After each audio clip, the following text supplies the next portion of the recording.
दोस्तों, ज्ञान का ऐसा प्रदर्शन जो लोगों के मन में आपके प्रति क्रोध, क्षोभ उत्पन्न कर दे, ये अच्छा नहीं होता है। कहते हैं ना कि अगर ज्ञान और संस्कार में ज़्यादा महत्वपूर्ण, ज़्यादा ज़रूरी कौन सा है, ये चुनने को दिया जाए, तो मेरी राय में जो संस्कार हैं वो ज़्यादा महत्वपूर्ण हैं।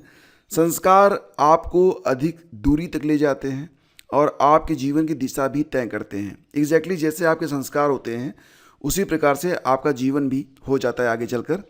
इस बच्चे ने जो कुछ किया, ये बस इसके संस्कार थे। इसमें पेशेंस नहीं था, बात करने की तमीज़ नहीं थी और अंततः पूरे देश, पूरी दुनिया ने तो इसको दुत्कारा ही, इसके माँ बाप की परवरिश पर भी सवाल उठ रहे हैं।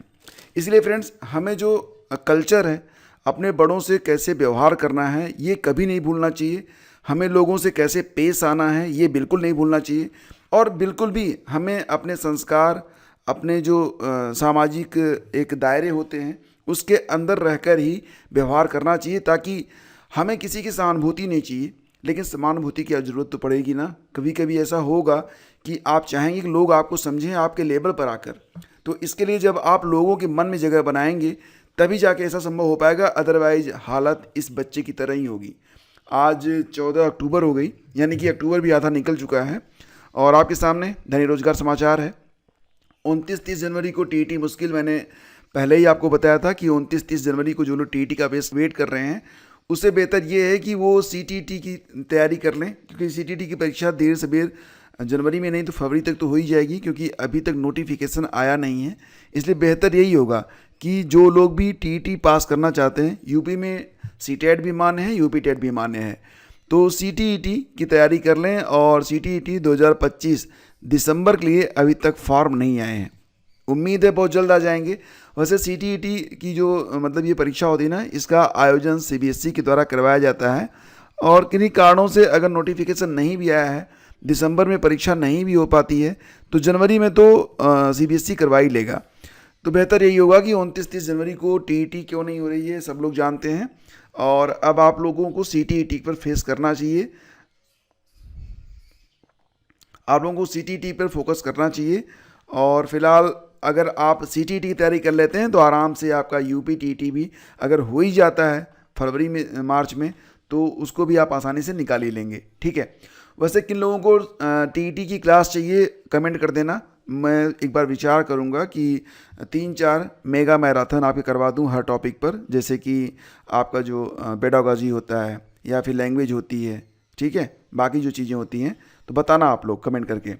और फ्रेंड्स, ब्रीज कोर्स में अतिरिक्त अवसर नहीं, ये चीज़ें पहले क्लियर थी कि जो लोग बीएड के आधार पर प्राइमरी में शिक्षक बन चुके हैं, कब तक, 11 अगस्त 2023 तक, अगर उन्होंने बीएड का कोर्स किया हुआ है तो उनको 6 महीने का ब्रीज कोर्स एनआईओएस के द्वारा करवाया जाएगा। 1 नवंबर से लेकर 15 नवंबर के बीच में जो आपके एडमिशन की प्रक्रिया होगी, ये पूरी होगी।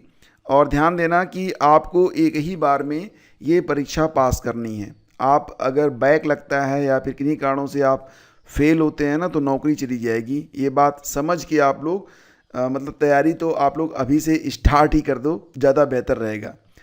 तो अभी फिलहाल शीर्ष अदालत ने 8 अक्टूबर के आदेश में प्रयागराज के कुछ शिक्षकों की ओर से दाखिल याचिका पर विचार करने से ही इनकार कर दिया है। और यहाँ पर मांग ये की जा रही थी कि सुप्रीम कोर्ट ने 11 अगस्त 2023 से पूर्व नियुक्त बीएड अर्हताधारी शिक्षकों को अनिवार्य रूप से बीएड जो हैं और जो लोग प्राइमरी में शिक्षक बने हैं, उनकी बात हो रही है कि उनको ब्रीज कोर्स पूरा करने के लिए आदेश दिए थे। शिक्षकों को ब्रीज कोर्स शुरू होने की तिथि से 1 वर्ष के भीतर पूरा करना है। शिक्षकों को एक बार में ही कोर्स पूरा करना है, जैसा कि सुप्रीम कोर्ट ने निर्देश दिया है। कोर्स पूरा न होने पर नियुक्ति जो है गई।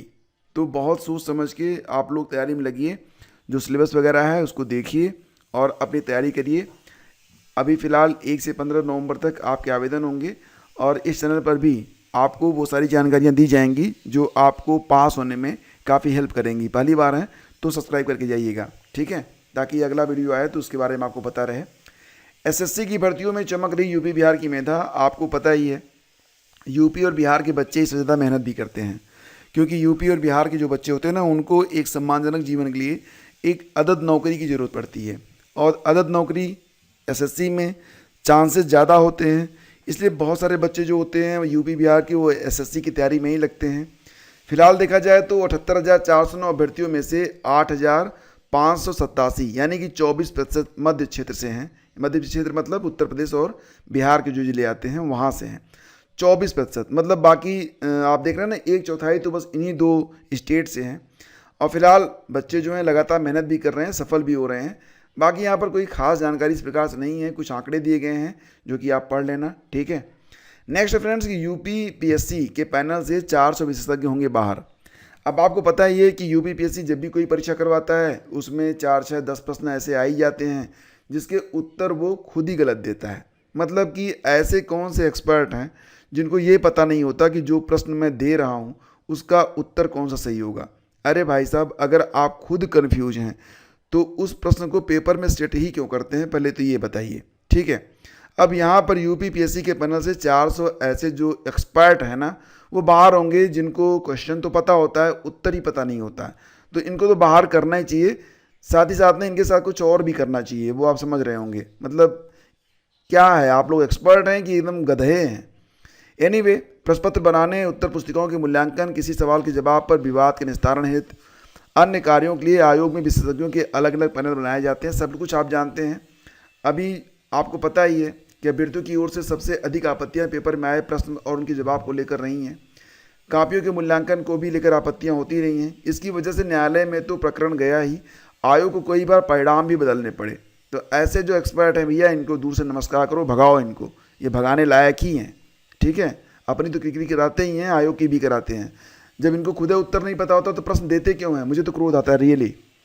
आरपीएफ में भर्ती हर साल की जाएगी, अश्विनी वैष्णव ने कहा है कि आरपीएफ में भर्ती हर साल की जाएगी।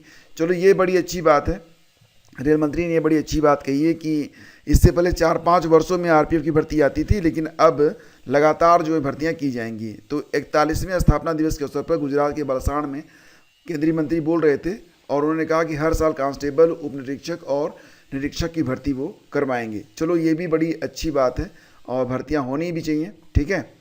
तो फ्रेंड्स, ये सारी अपडेट है और मैं आप लोगों से पुनः कहना चाहूँगा कि अपनी दिनचर्या में से स्टडी के लिए, अगर आप स्टडी को लेकर कंसर्न हैं, अगर आपको जॉब चाहिए तो उसके बारे में बात कर रहा हूँ कि आप लोग अपना समय निकालिए।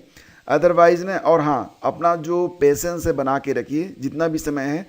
एक लाइन में आप लोगों से कहना चाहूँगा कि जो भी पढ़िए सॉलिड पढ़िए, जो भी पढ़िए उसको बिल्कुल ठोस पढ़िए। ऐसे ही पढ़ते हुए आगे मत निकलिए कि पीछे वाला सब भूल जाए। जो पढ़िए ठोस पढ़िए, स्टडी और रिवीजन दोनों में एक बैलेंस बनाइए, ठीक है। और जो लोग अभी एलटी वगैरह की तैयारी कर रहे हैं वो लोग करंट और जीके पर भी फोकस करें। आपकी करंट और जीके की क्लास इस चैनल पर अब रिज्यूम की जा रही है। यूपीपीएससी की वजह से थोड़ा सा डिस्टर्बेंस था, नहीं हो पा रही थी क्लासेज आपकी, लेकिन अब आपकी रेगुलर क्लासेज चलेंगी। सबसे पहले तो मैं आपका इतिहास वाला पोर्शन जो है वो पूरा कराता हूँ, इसके बाद भूगोल चलेगा, फिर उसके बाद बाकी के टॉपिक चलेंगे। तो पहले तो आपका टॉपिक और एमसीक्यूज दोनों साथ साथ चलने वाला है, ठीक है। तो बिल्कुल सब्सक्राइब करके रखो। मिलते हैं आपसे अगले वीडियो में और बाकी जानकारियाँ आपको मिल जाएंगी डिस्क्रिप्शन में। जो लोग एलटी ग्रेड के लिए करंट अफेयर का नोट्स लेना चाहते हैं तो उनके लिए भी जानकारी डिस्क्रिप्शन में दी गई है। वहाँ पर एक लिंक मिलेगा, उस पर क्लिक करेंगे, आपको पेमेंट करना है और पेमेंट करने के बाद आसानी से आप उसे डाउनलोड कर पाएंगे। थोड़ा सा वेट किया करिए, ठीक है।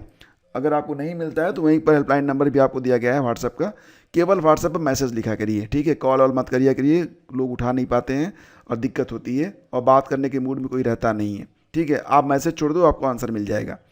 Thank you, have a great day, जय हिंद।